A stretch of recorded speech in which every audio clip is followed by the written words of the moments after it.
on WRAL Morning Original. New reporting first at 6. A new advance out of NC State may one day help more patients avoid knee replacement surgery.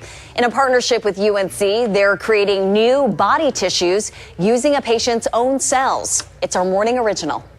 Just lay down for me. 49-year-old Melissa Milhorn recently had arthroscopic knee surgery to repair a torn meniscus, the tough cartilage that cushions the joint. I started having pain and my knee would catch and I couldn't bend it. UNC orthopedic surgeon Dr. Jeffrey Spang often recommends artificial knee replacements for his older patients because the parts only last about 15 years. And there are so many people that have cartilage damage or meniscus damage that are very young that really aren't candidates for that kind of major surgery. Dr. Spang is part of a UNC partnership with NC State Biomedical Engineering to create a better alternative. What you are seeing here is basically the next generation of manufacturing. NC State's Dr. Rohan Shirwaiker uses bioprint technology to mimic natural tissues like the meniscus. Within that clear polymer are a person's own living cells, carefully guided into place by ultrasound waves. That arrangement of cell is critical to how your tissues and organs perform their daily functions. He says it's the closest anyone has come to matching natural tissue function and structure.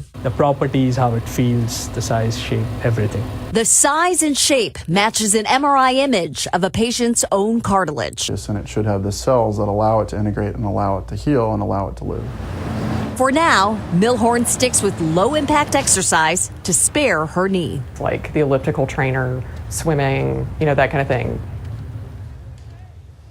The bioprint cartilage technology is now being tested in large animals at NC State School of Veterinary Medicine. They're also able to bioprint other tissues like tendons and ligaments. The research is published in the journal Biofabrication.